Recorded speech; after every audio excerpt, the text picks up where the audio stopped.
अध्यक्ष महोदय, धन्यवाद अध्यक्ष महोदय. केले कंट्रोल. सार्वजनिक बांधकाम विभाग, बाब क्रमांक 104, पृष्ठ क्रमांक 74. माननीय अध्यक्ष महोदय, माझ्या नेवासा मतदारसंघातील सार्वजनिक बांधकाम विभागाशी संबंधित काही अत्यंत महत्वाच्या व जनहित मागण्यांकडे मी शासनाचं लक्ष वेधू इच्छितो. नेवासा तालुका हे शहर प्रवरा नदीच्या तीराला बसलेला आहे आणि या शहराला आणि श्रीरामपूर तालुक्याला जोडणारा एकमेव पूल अतिशय जीर्ण अवस्थेत तो त्या ठिकाणी आहे. 1960 साली या पुलाचं बांधकाम झालेलं आहे. जवळजवळ 60 वर्ष, 1966 साली याचं बांधकाम झालेलं आहे आणि या जीर्ण पुलाचं त्या ठिकाणी अतिशय धोकादायक पूल हा झालेला आहे.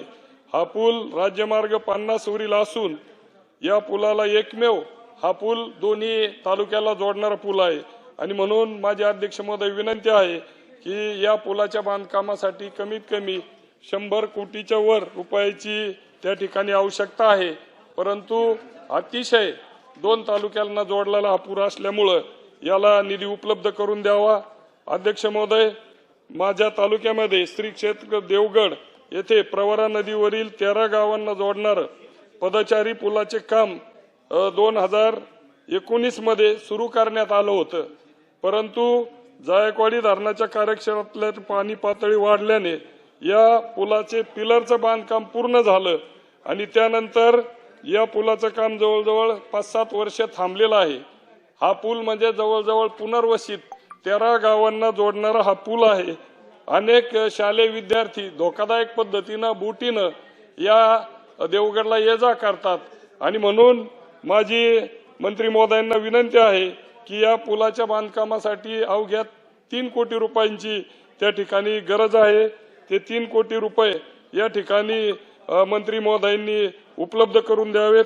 अध्यक्ष महोदय, माझ्या तालुक्यामध्ये अनेक वर्षांचे रस्ते, जवळजवळ 5-6 वर्षापासूनचे मंजूर झालेले रस्ते, काही रस्त्यांवरती खडीचे ढीग पडलेले आहेत. ग्रामस्थ रस्ता होत नाही आणि रस्त्यामध्ये खडीचे ढीग पडल्यामुळे हैराण झालेले आहे. असे रस्ते तातडीनं मंत्री महोदयांनी लक्ष घालून त्या ठिकाणी चालू करावेत ही विनंती करतो.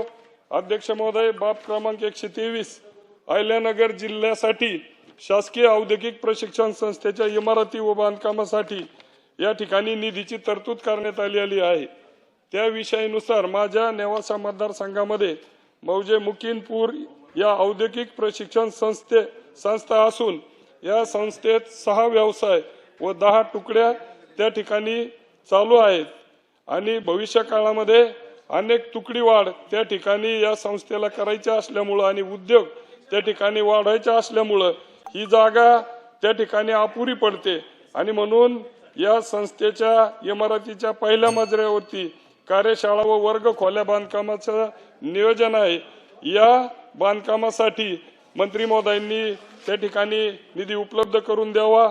आशिया विकास बँकेच्या कर्ज अर्थसहाय्यातून रस्ते व पुलांच्या बांधकामासाठी निधीची तरतूद करण्यात यावी अशी आजच्या माध्यमातून मी विनंती करतो. अध्यक्ष महोदय, नगर विकास विभागाच्या बाबतीत प्रथमतः मी या राज्याचे उपमुख्यमंत्री आणि नगर विकास मंत्री आदरणीय एकनाथजी शिंदे साहेब यांचे आभार मानतो की नेवासा शहराला पिण्याच्या पाण्याची अत्यंत टंचाई होती. अनेक वर्षांची जीर्ण पिण्याची पाईपलाईन होती. जवळजवळ 44 कोटी रुपयाची पाईपलाईन त्या ठिकाणी नेवासा शहरासाठी मंजूर केलेली आहे.